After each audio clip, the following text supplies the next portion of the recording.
बिस्मिल्लाहिर्रहमानिर्रहीम। लाखों करोड़ों दुरूदो सलाम मोहम्मद मुस्तफ़ा सल्लल्लाहु अलैहि वसल्लम और आले मोहम्मद पर। मैं हूँ उमर दराज गोंदर। देखिए, एक बात तो तयशुदा है कि जब कुछ हो तो धुआं वहीं से निकलता है। अब आप कहेंगे कि मैं ये बात क्यों कर रहा हूँ। मैं ये बात इसलिए कर रहा हूँ, आपको याद होगा मैंने आपको आज सुबह बताया था कि जुबैर अली खान ये कहते हैं कि महमूद खान अचगज़ई ने सुहेल आफरीदी को ये पैगाम भेजा है कि हम जो कर रहे हैं हमें करने दिया जाए, अगर उसके नताइज ना निकले तो फिर हम आपको फ्री हैंड दे देंगे। अच्छा, ये सारी बातें होने के बाद वो कहते हैं जी सितंबर में हुकूमत खत्म होने की और सारी बातें। लेकिन अब इमरान खान से मुतल्लिक एक गैर मामूली दावा हुआ है। गैर मामूली दावा कहीं किसी ऐसे शख्स ने नहीं किया जो मुल्क से बाहर हो या कोई जो लाहौर बैठा हो या इस्लामाबाद बैठा हो। ये दावा पेशावर से आया है और बड़े एक अच्छे जर्नलिस्ट की तरफ से आया है और ये दावा जरा इंपॉर्टेंट है, मैं आपके सामने वो रखना चाहता हूँ। देखिए, ये जो केसेस लगाए गए इमरान खान के, ये तो तयशुदा थी। मैंने आपको बताया कि उन केसेस को मंतकी अंजाम तक पहुंचाने के लिए एक तासुर ये था कि प्रेशर दोनों अतराफ से बढ़ाने की बात की जा रही है या प्रेशर टैक्टिक के तौर के ऊपर उसको लाया जा रहा है। अब खबर ये है कि यासिर हुसैन साहब जो हैं, ये जर्नलिस्ट हैं पेशावर से, जो एक निजी चैनल के वहां पर जिम्मेदार हैं, ब्यूरो चीफ के तौर के ऊपर काम करते हैं। यासिर हुसैन वो क्या खबर देते हैं, मैं जरा खबर आपसे शेयर कर देता हूं, बाकी अगली बात बाद में करते हैं। वो कहते हैं इमरान खान की रिहाई कहें या दूसरे मकाम पर मुंतकिली, यानी आप अडियाला से इमरान खान को निकाल कर ये कहें कि इमरान खान को किसी और जगह मुंतकिल किया जा रहा है, या इसको इमरान खान की आप रिहाई कहें। मुज़ाकराती अमल का फाइनल राउंड आखिरी मराहिल में, मुआहिदे के तहत कई अरसे से अडियाला जेल के बाहर जाकर शोर शराबा भी नहीं किया जा रहा। बुशरा बीबी की इमरान खान से दूसरी मुलाकात के बाद अब हतमी जवाब लेने के लिए अडियाला जेल में जल्द मुलाकात मुतवक्के, अहम जराए। अब यासिर हुसैन के मुताबिक इस वक्त इमरान खान के साथ या अडियाला के अंदर कुछ ना कुछ फाइनल राउंड में चीजें हो रही हैं, मुज़ाकरात हो रहे हैं, और उसमें जाहिर है अगर मुज़ाकरात हो रहे हैं तो आप ये कुछ ना कुछ तो आपको ऐसा करना पड़ेगा ना जिसकी बुनियाद के ऊपर ये कहा जाए कि ये CBMs हो रहे हैं या कुछ गिव एंड टेक हुआ है। तो उनके मुताबिक जो बुशरा बीबी की मुलाकात है, चूंकि इस मंगल को भी ये खबर जारी की गई थी कि जी बुशरा बीबी की इमरान खान से मुलाकात करवा दी गई है और ये कोई 40 मिनट की मुलाकात हुई है। चलें अब इसको देख लेते हैं कि हुआ क्या। इसके बीच में एक खबर और आती है और ये खबर जो है वो आज अडियाला जेल से ही मुतल्लिक थी। ये खबर क्या आई? खबर ये आई कि जनाब जो बुशरा बीबी से उनकी फैमिली की मुलाकातों का केस इस्लामाबाद हाई कोर्ट में लगा हुआ है और जस्टिस अरबाब ताहिर साहब उसको टेकअप कर रहे हैं। तो आज इस मामले में जो इस्लामाबाद हाई कोर्ट है, अरबाब ताहिर साहब ने 12 मई को जो अडियाला जेल के सुप्रिटेंडेंट हैं, ना सिर्फ उनको ये कहा है कि आप तफसीली रिपोर्ट इस्लामाबाद हाई कोर्ट में पेश करें, चूंकि उनसे कहा गया था कि बुशरा बीबी की जो बेटी, गालिबन उनका नाम मुबशरा है, उनको जाती हैसियत में सुनकर वजूहात के साथ फैसला किया जाए।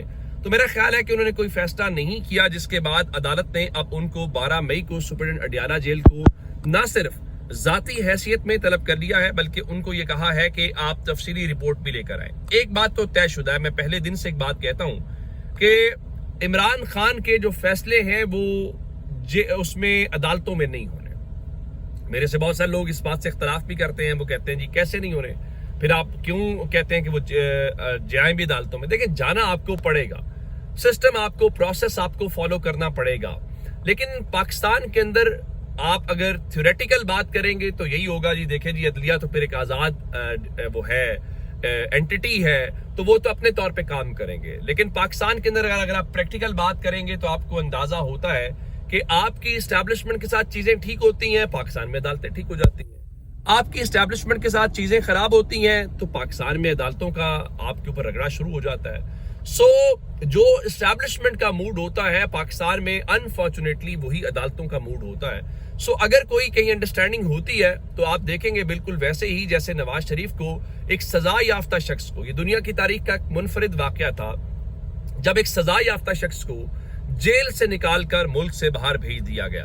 तो अब देखना यह है कि ये उसी तरह का कोई मामला होता है या उससे डिफरेंट होता है। उसके बीच में एक और जो महमूद खान अचगज़ई साहब का मामला है वो बड़ा इंपॉर्टेंट है, वो भी आपके सामने रखूंगा तो हमें अंदाजा कुछ डॉट्स मिलते हुए दिखाई देते हैं। دیکھیے اگر وہ قومی حکومت کی جو بات ستمبر کی ہو رہی ہے اگر وہ ہوتی ہے تو پھر الیکشن کمیشن تو ہوگا نا, الیکشن کمیشن بنے گا, اس کے ارکان بنیں گے, باقی چیزیں ہوں گی, تو وہ پروسیس کیسے ہوگا. آج خبر یہ آتی ہے کہ نئے چیف الیکشن کمشنر اور ممبران کی جو تعیناتیوں کا معاملہ ہے اس پر اپوزیشن لیڈر جو محمود خان اچکزئی ہیں انہوں نے قومی اسمبلی کے حکام سے تفصیلات منگوا لی ہیں.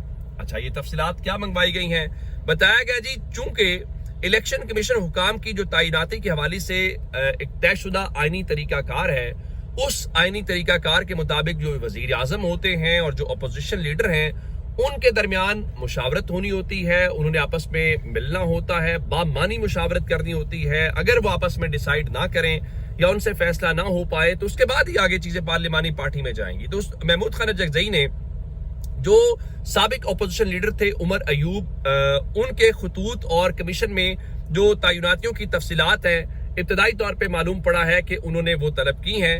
اور اس کے علاوہ محمود خان اچکزئی کہتے ہیں کہ بطور اپوزیشن لیڈر جو الیکشن کمیشن تعیناتیاں ہیں اس کے معاملے پر آپسی مشاورت کریں گے. ابھی یہ آغاز ہے کیونکہ جب آپ تفصیلات مانگ رہے ہیں تو اپوزیشن کا مطلب صرف اس میں تحریک انصاف نہیں ہے, سم ہو JUI بھی شامل ہے یا دیگر لوگ بھی ہیں. تو آپ اتمام حجت کے لیے جیسے گورنمنٹ کوئی کام کرنا ہوتا ہے تو گورنمنٹ کہتی ہے ہم اپنے اتحادیوں سے مشاورت کریں گے, گو کہ اتحادیوں نے کرنا وہی ہوتا ہے جو ان کو اشارہ ہو, جو ان کو آرڈر ہو, یا اتحادیوں کے پاس اتنی پوزیشن ہوتی نہیں ہے.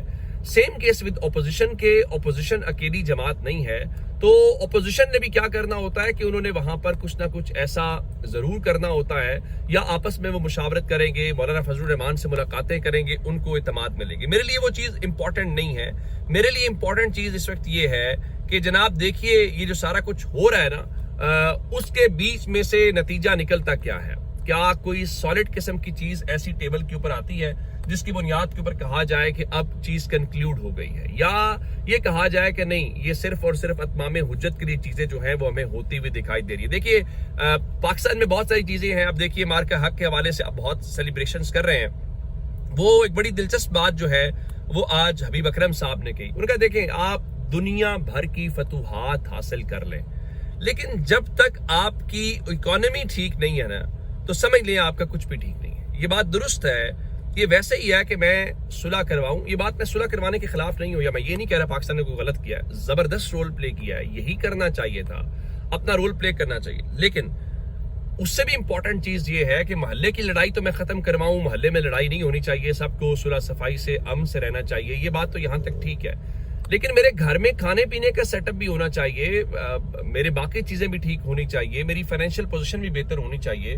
اسی طرح سے میں اندازہ ہوتا ہے کہ بھائی آپ انٹرنیشنل سطح پہ ضرور کریں لیکن ملک کی سطح کے اوپر بھی اپنا گھر ٹھیک کریں. ایک ذرا خبر سنیے تو آپ کو اندازہ ہوگا پچھلے چند سالوں میں ہم نے کیا کیا ہے. خبر یہ ہے جو آج ہمیں جو قومی اسمبلی کی قائمہ کمیٹی کے دوران پتہ یہ چلا ہے, جو سید نوید قمر پیپلز پارٹی کے جو اس کے ہیڈ ہے, تو ان کا جی گزشتہ 3 سالوں کے دوران پاکستان نے جو اسٹیٹ بینک آف پاکستان ہے, مدثر علی رانا صاحب کی خبر کے مطابق گزشتہ 3 برسوں میں پاکستان نے ڈالر کو سٹیبل رکھنے کے لیے مارکیٹ سے 27 ارب ڈالر خریدے ہیں. اب اس کا کیا مطلب ہے؟ اس کا مطلب بڑا واضح ہے کہ جناب جب آپ کے پاس برآمدات نہیں ہوں گی, برآمدات سے آپ پیسہ نہیں کمائیں گے تو ڈالر تو اوپر جائے گا. تو پھر ڈالر کو اوپر رکھنے کے لیے, یہ بتانے کے لیے کہ ریزروز میں اتنے ڈالرز پڑے ہوئے ہیں, پھر آپ کو مارکیٹ سے اٹھانے پڑتے ہیں. یہ بات ہے سہیل افریدی کہہ رہے تھے کہ جناب دیکھیں پاکستان پر جو مسلط حکمران ہے نا, ان کی کسی قسم کی کوئی پالیسی نظر نہیں آ رہی. ان کا جی منصوبہ سازوں اور فیصلہ سازوں کی پالیسی کے باعث آج غربت بڑھ رہی ہے. وفاقی حکومت کو فکر نہیں ہے, صرف بانی PTI کو نیچا دکھایا جا رہا ہے. ان کے جب تک عوام اٹھیں گے نہیں ان کی حالت تبدیل نہیں ہوگی. جب تک یہ اپڈیٹس ہے, اگر آپ نے ابھی تک چینل سبسکرائب نہیں کیا کر لیجیے. اپنا بہت سارا خیال رکھیے گا. خدا حافظ.